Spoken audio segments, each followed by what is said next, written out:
महाभारत युद्ध में कृष्ण सबसे शक्तिशाली योद्धा थे। जब युद्ध में सहायता के लिए कौरव और पांडव उनके पास जाते हैं, तब कृष्ण कहते हैं, एक तरफ मैं रहूंगा और एक तरफ मेरी नारायणी सेना रहेगी, लेकिन मैं वचन देता हूँ कि मैं युद्ध में हथियार नहीं उठाऊंगा। जब युद्ध के नियम बन रहे थे, तब पितामह भीष्म के सामने कृष्ण और कौरव और पांडव उपस्थित होते हैं। पितामह भीष्म कहते हैं, हे वासुदेव, अगर महाभारत के युद्ध में आप भाग लेंगे तो आप ही विजयी होंगे। इस पर कृष्ण कहते हैं, हे पितामह, मैं तो हथियार न उठाने का वचन दे चुका हूँ। तब पितामह भीष्म मुस्कुराकर कहते हैं, फिर तो मधुसूदन, मैं आपसे अस्त्र उठवा के रहूंगा। महाभारत के युद्ध में एक ऐसा समय आता है जब भीष्म पांडवों के 10,000 सैनिकों को डेली मारते हैं, जिसे देखकर भगवान कृष्ण क्रोधित होते हैं और नीचे उतरकर रथ का एक पहिया लेकर भीष्म की तरफ दौड़ते हैं और बोलते हैं, हे अर्जुन, अगर तुम इनका वध नहीं करोगे तो ये अधर्म का साथ दे रहे हैं। अधर्म का साथ देने वाले का वध मैं करूंगा और इनका वध मेरे हाथों होना है। कृष्ण भगवान को सखा के रूप में मानते थे।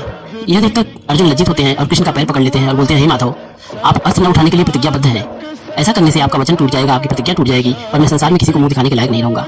तब कृष्ण का क्रोध शांत होता है और कृष्ण कहते हैं, हे पितामह, आप अपने रथ पर जाइए और युद्ध कीजिए।